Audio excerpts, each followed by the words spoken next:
Yan. So, magandang hapon sa lahat. This is Simple Dance. Kamusta po kayong lahat?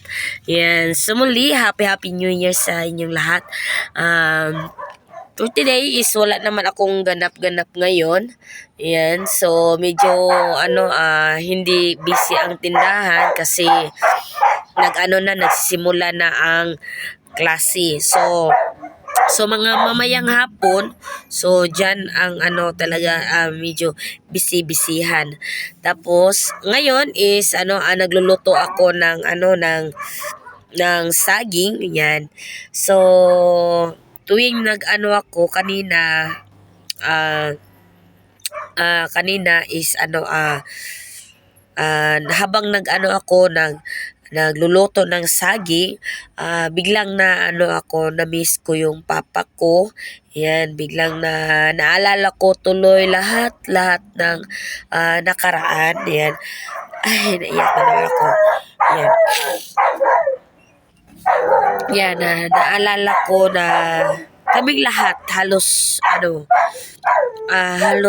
kaming lahat na kami lahat ng wala na ng pamilya ko. Yan, grabe yung naranasan namin na tawag dito na sitwasyon. Naalala ko tuloy na yung bata pa ako na talaga na talagang laking tulong sa amin talaga yung saging, kasi isa sa amin na natawid yung gutom namin dahil sa saging. Kahit anong saging yan. Yan, naalala ko tuloy yung bata pa ako na talagang wala kaming bigas. Yan. So hindi pa masyado yung bata pa ko, mga para siguro ako mga 10 or 8. Hindi pa siguro natin malaya na kung gaano kahirap ang buhay. Yan. Naalala ko tuloy yung yung una na bata pa ako na simula morning nagluto ng mama ko nagluto ng saging. Akala ko lang yun, tawag breakfast or agahan lang, ganyan. Pagkatapos na naman, tanghali na naman, luto na naman ng saging. So akala ko na yun ang talagang namin, wala lang, kasi baka nagustuhan lang na kainin. Pagkatapos yung pagkatapos kumain ng saging, naman sa gabi na naman. So buong araw kami kumakain ng saging. So yun, namin na ko talaga na yung sinabi ko talaga, naalala ko pa na yung sige, sa Bisaya pa, bakit lagi tayo ng saging umaga, tanghali at saka gabi. Ayan. So hindi masabi-sabi talaga ng mama ko, ng papa ko, na wala kaming bigas. Ayan. So bata pa naman tayo, so wala pa talaga tayong alam. Ayan. So yun, so naalala ko talaga na yun talaga ang isa sa talaga na pinakamahirap namin na sitwasyon, na talagang hanggang umaga, hanggang kinabukasan, talagang naalala ko pa noon na yung papa ko pumunta talaga sa doon sa niya, sa pinsan niya ng bigas, na nagtitinda ng bigas.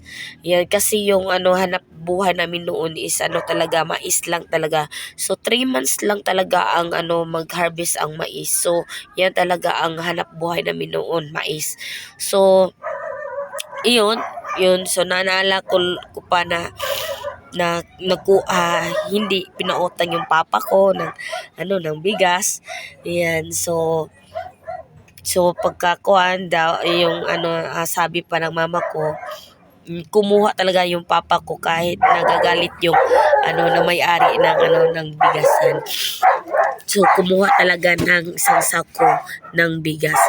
Yan. So, yun ang pinaka ko talaga tinatak sa utak ko na ang hirap talaga namin noon. So ko talaga na-realize ko talaga na kailangan ko talaga magsikap kahit na hindi naman talaga ng bunggang-bungga yung buhay natin. At least meron tayong makukuha na na makukuha sa bulsa, at saka kailangan hindi tayo talaga dapat tipid-tipid talaga tayo sa pera para hindi tayo masyadong kawawa. Yan. Kahit na kahit kunti lang matitira sa bulsa. Yan. Sa na kagaya noon na talagang na-feel ko talaga ang kahirapan talaga, na talagang walang-wala talaga. Tapos ngayon is na kunting kwento lang sa kunting kwento lang sa buhay ko, yung namin kung anong sitwasyon namin noon. Ayan. So, yun. Sama-sama kami mga kain na tuwing tanghali. Yan. Na tanghali, talagang na talaga namin na every tanghali saging talaga aming kakainin para makatipid ng bigas. Na yan talaga ang namin namin, tinitipid talaga namin yung bigas. Yun. So super talaga, super. So doon ko na realize na kailangan talaga magtipid na ng bigas. Hindi dapat asyang ginaang bigas, kasi hindi hindi hindi araw-araw na meron yan. So medyo na lang ako, nalungkot lang ako, at saka na siguro sa isa po na miss ko din ang yung mga mama at papa ko. Ayan, at saka yung kapatid ko. Yan, so sama-sama pa kami na tuwing kumakain ng sagi tuwing tanghali. Yan, so habang talaga ako kanina is naalala ko tuloy yung yung sitwasyon namin noon. Yan. Is ngayon, so meron akong saging, nagluluto ako ng saging. So ako na lang ang kakain. Ako na lang ang kakain. Ako na lang ang mag-isa kumakain ng saging. Yan. Kasi yung mga kapatid ko naman, so naghahanap ng hanap buhay. Yan. Nandiyan sa syempre lumalagyo na sila. Tapos yun, so ako lang nandito sa bahay. So laban lang tayo. Yan. So siya kasi medyo naiyak si Simply din. So siya na po. Sometimes nakakatulong din ang pagbablog ko para mailabas ko yung yung feelings ko. Yan.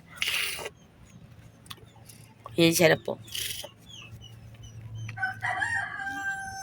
Ayan.